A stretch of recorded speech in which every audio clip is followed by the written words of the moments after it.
Are you going to be watching the Super Bowl for the game or for the commercials? An enormous amount of work and money goes into making those Mega Million, just 30-second spots.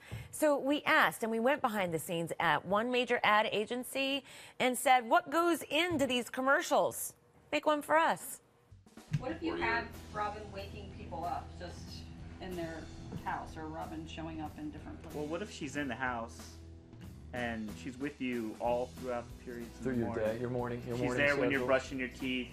She's in the fridge handing you a thing of milk. The creative team at Dalton Agency usually works for clients like McDonald's and Legoland, but now they have one tough assignment. What if we have a trapeze artist? What do you think of that? Are you throwing in your own money for this? I mean, if we could stay away from babies and animals, that's really all I ask. What about zombies? Oh, I'm a zombie in the morning. Zombies are hot. They're hot? Right. Maybe they're too hot.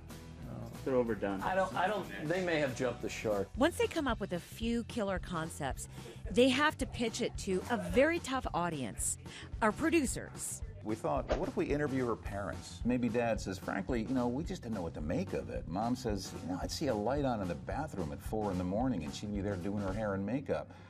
We would open up on a couple sleeping in their bed and, they're just snoozing away. And then suddenly, Robin pops her head up. Time to wake up, guys. We cut to the husband. He's opening up the refrigerator door and Robin's hand comes out and there's a carton of milk. The whole idea is that, Robin is there for people in the morning. Robin's everywhere. She's everywhere, right? We have sort of desolate shots. It's the city, it's morning. And you hear a voice, but you don't know who the voice is. And the voice says, I used to be somebody in this town. I used to matter. And you realize that it's a rooster. The rooster's like the only person on earth that doesn't like Robin. I like that one. That sounds really good. Thanks. I like it because it feels big and dramatic. So we're going with the rooster? If that's good with you guys. The rooster it is. Hey there, I just missed your call. Is this the rooster? Right now we're waiting on the rooster. I think he's in his trailer getting makeup on, so it'll be a few minutes.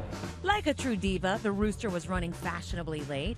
So how did they find a chicken that had acting experience? There's animal actors in Atlanta, and apparently they have a ranch in Louisiana, and that is where they keep the roosters. So we brought a rooster up from, actually 2 roosters, because you have to have a backup rooster all the way up from Louisiana. So I began to get on the phone and tried to find a hotel that would allow us to have roosters. Finding one that allows animals was pretty easy, but then I had to let them know that it was a rooster. But it didn't say anywhere in the policy that roosters weren't pets, so I managed to get it in. The rooster got better accommodations than we did.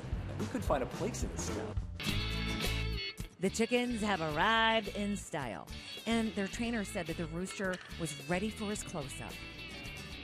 We're here to shoot a spot here for HLN. First, you got to walk down these stairs and just stand there and look like a champ. And action. But the rooster was refusing to go down the stairs. They tried food to coax him, and then they brought out a second chicken to see if she could get the rooster to walk. Nothing was working.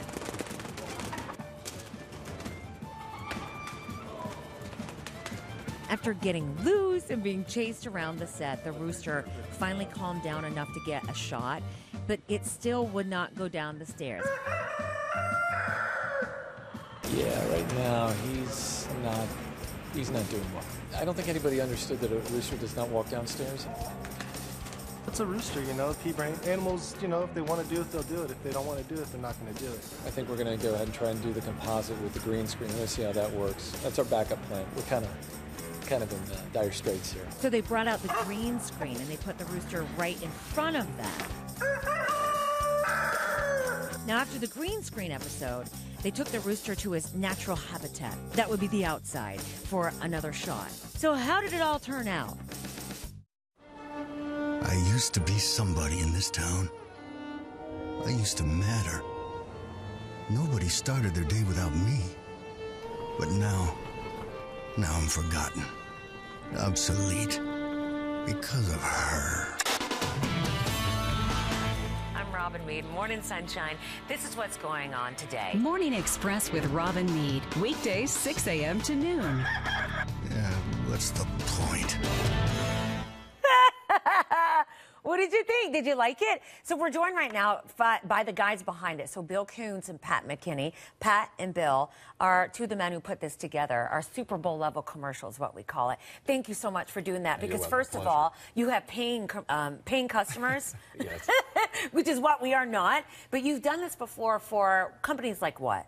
Fanatics.com. We've done some shots for McDonald's. Legos. Did I read that? Legos. Did I make that up? It was Legoland, yeah. Okay, so we saw the behind the scenes, we saw the brainstorming, but what do we as the audience not know about what goes into what I call the Super Bowl level commercials? I think what surprises people the most is how many people are involved in it and how much time we put in behind the scenes to get something like this completed. And we did this one in a very short amount of time. So usually for the people who bought time for the Super Bowl ads, that a lot of us tune in instead of the game, how much lead time do you normally get? Now, for these guys, they're planning a year. They're years ahead. I mean, when you got to look at your budget and you're saying you're for $4 million for 30 seconds, you've got to make that commitment. So you're looking at probably a year to go ahead and just come to this point, come up with the idea, produce it, and then get that commercial on air. And for us, it was a week.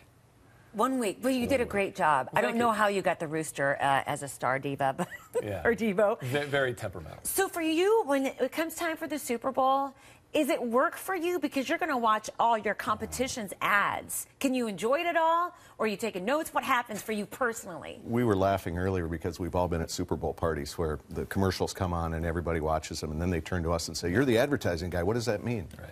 Well, what does it mean? Like they didn't get the idea of it? They just want to know the background, like we know everything about it. Right, it's funny. And soothsayers, come on, you can just see in your crystal ball. What is the bestseller? Is it nostalgia? Is it sentiment? Or is it humor? It's humor. I mean, if you look at all the spots, and I think you've been running a few of them, humor seems to always resonate with people. And, you know, you throw in a baby, an animal. We did that, which was another mistake. But, you know, you get the reaction, and that's what you're looking for. You're looking for them to make a connection, and humor does that for a lot of people. Here's an example. If you just tuned in for this hour, the choices were we could do zombie for the morning show. We could do Robin hiding in your closet or in your refrigerator and holding things out for you and helping you start your day. Or we could do the rooster that hates her. And we went with the rooster. You guys, thank you for giving us a peek, first of all, about the pressures and the making of, and for giving us our new commercial. Okay. That's Pat and Bill. Thank you guys so much. Appreciate it. And I'm sorry that you have to work during the Super Bowl, because I'm sure you will be.